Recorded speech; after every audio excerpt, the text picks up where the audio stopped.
Baik, assalamualaikum warahmatullahi wabarakatuh. Perkenalkan, nama saya Abdi Salih Maulana dengan NIM 24095. Saya di sini akan mereview jurnal yang berjudul Analisis Korelensi untuk mengetahui atribut unggulan jeruk pamelo.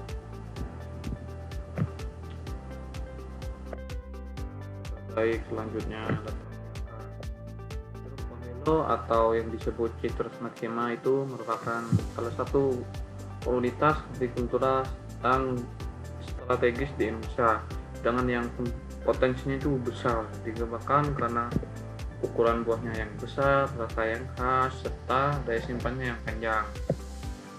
Magetan itu dikenal sebagai sentra produksi pamelo dengan berbagai eksesi seperti Nambangan, Magetan, Rinyonya, dan Pulau Nadas. Namun, preferensi konsumen berbeda-beda terhadap atribut unggulan buah, sehingga diperlukan analisis untuk mengetahui varietas mana yang memiliki daya tarik utama di pasar.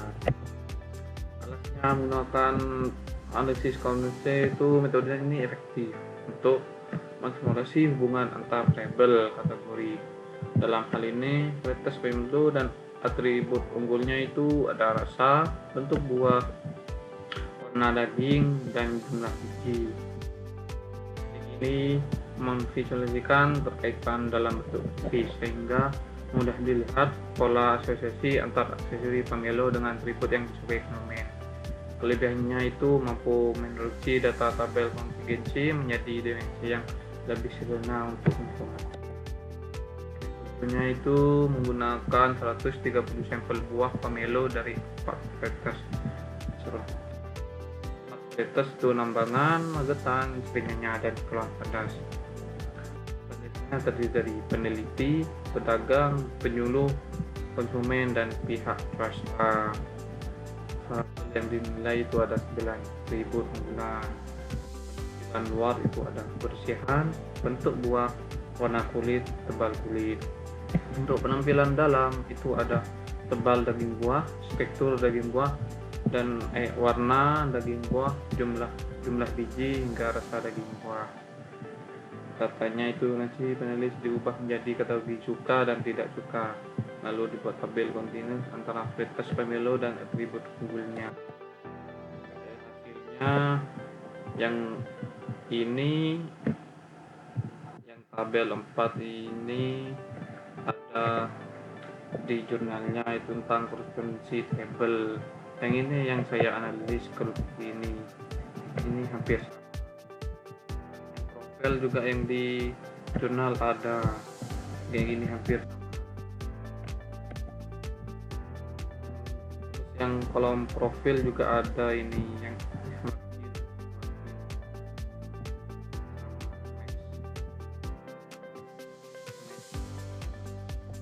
nggak ada di jurnal itu ada summary, overface of point, overface column point.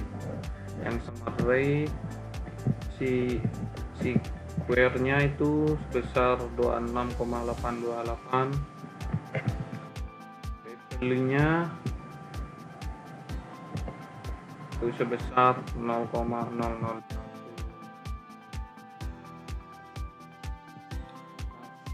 Artinya itu ada hubungan antara varietas pamelo dengan atribut secara signifikan, dengan atribut itu signifikan secara statis. Yang overnya total interstiannya itu 0,061 dengan dimensi 1, menjelaskan 8,2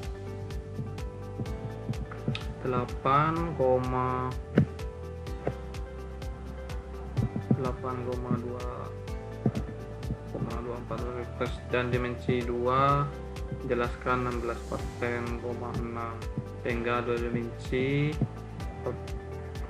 dimensi pertama sudah menjelaskan 99 informasi.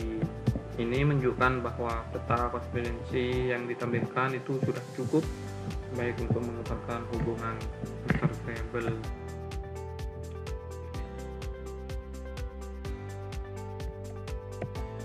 Yang overlong point dimensi 1 itu sebesar 68,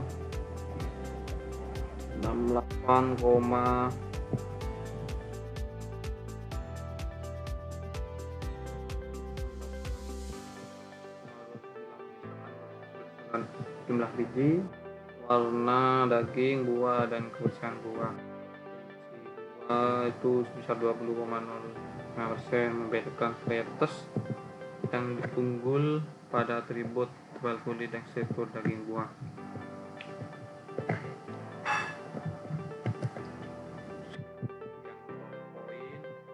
Lambangan itu berada di sisi kanan dekat atribut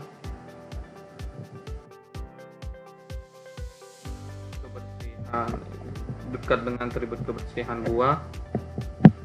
Buah, warna kulit, berarti varietas yang dikenal bersih, bentuknya seragam dan warna kulitnya bagus.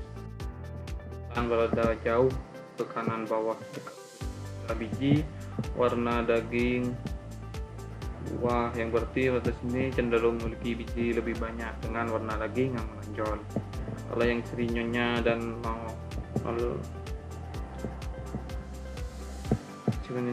nonan itu cenderung ke sisi kiri, dengan dekat dengan atribut